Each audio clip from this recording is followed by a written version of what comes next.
the 2023 Land Rover Range Rover, and the one I'm talking about in today's video is the SV long wheelbase. Before I continue, I'd like to say thank you for 270 subscribers. Let's get to 300 for the end of February. Let's get into it.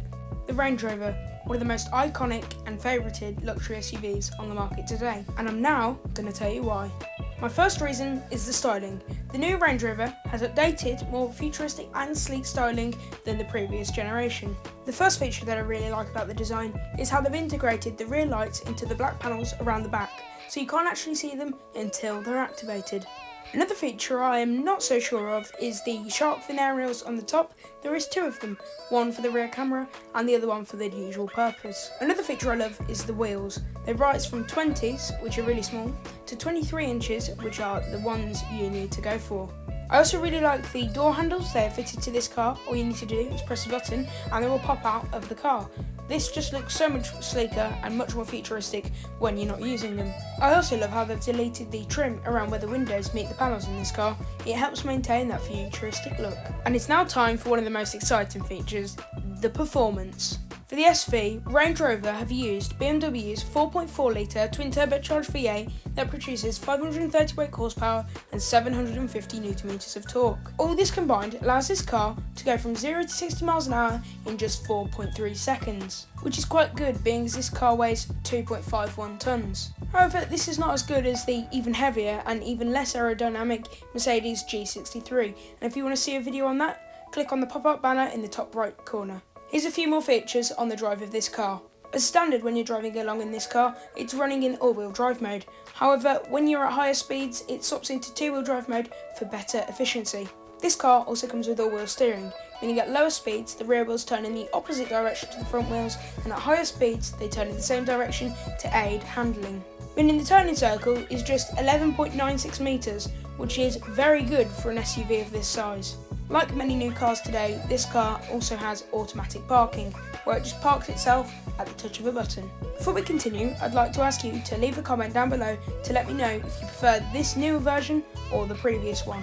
We're now going to talk about some of the dimensions. This car is 1.87 metres tall and 5.258 metres long, meaning this is one of the biggest SUVs on the road today. Due to its size, the owners of this car should only expect up to 24.1 miles to gallon, which isn't too bad for the weight and the size of the engine. However, there are some much more efficient options that have the same comfort. Some more practical features on this car involve the ability to carry up to 100 kilos on the roof and tow up to 6.85 tonnes. Let's dig deeper into the Land Rover name with the off-road capabilities. In off-road mode, this car has the ride height of 2.94 metres, the approach angle of 32.1 degrees, the departure angle of 29 degrees, and the ramp angle of 25.2 degrees. And when it comes to water, this car has a maximum wading depth of 90 centimetres. However, if you want a car that's better at off-roading from this brand, I suggest you go for a Land Rover Defender, and I will be making a video on that in the next coming weeks. So if you want to see that, make sure to subscribe and turn that post notification bell on so you don't miss it. The starting price of this car is insane. At £99,000, you only get 300 horsepower. However, you do get a lot of luxury with that. But if you want to go all out with the P530 SV long wheelbase, you're going to need over £180,000. And if you want to go all out, you're going to need over £200,000. So yeah, pretty insane price, but let's go check out my configuration of this car and I'll show you the price at the end. As you can see, I've optioned out the nice black paintwork, which costs over £7,000. I've also selected the 23-inch alloy wheels, and you can see the quad tailpipes underneath the car. Also gone for the white and black interior, with the executive rear seats and fridge, including a calf rest and screen, which is the best option to go for, I think, especially if you're going on a long journey or have a chauffeur. But the price of this car, let's see. £227,228 is insane, especially for a car, but a car of this standard is worth buying.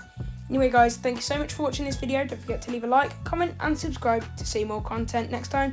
My link to this configuration is below, and I'll see you guys next time. Bye!